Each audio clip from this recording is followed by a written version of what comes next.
All right, so these are all the things. There's a lot in vectors, guys.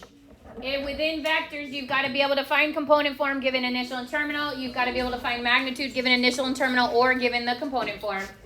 You've got to be able to find the unit vector in the same direction as one that's given. You've got to be able to find a vector in the same direction with a given magnitude. You've got to be able to find component form given the magnitude and the angle it makes with the x-axis. You got to be able to do add, subtract, and use the scalar on a vector, dot product, and graph. So all those things are on there.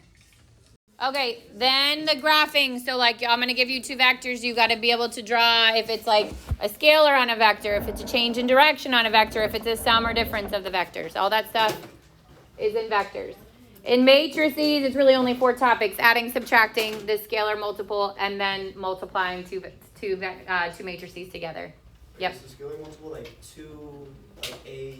Yeah. Oh, okay. Yeah. Thank you. So this will be in combination with these, right? Like it'll be a scalar with it adding and subtracting. Just for this, there's only be 2 quizzes or 3. Is there going to be 2 quizzes? 9 and 10. 9 is a unit vector in the same direction, right? So this is the one we put component form over the magnitude. So I would do the component form of u over the magnitude of u. We split it, we rationalize it. For 10, it's not a unit vector. It's just a vector in the same direction as the one given, but it gives you the magnitude. So I start the exact same way.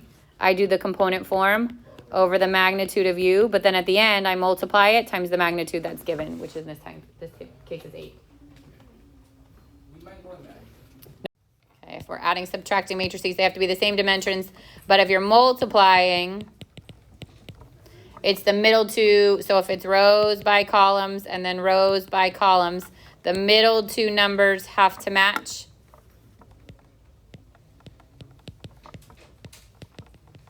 And the outer 2 are what the result would be.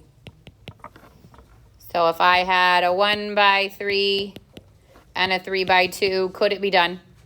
Yeah. Yes. What's the result going to be? A 1 by 2.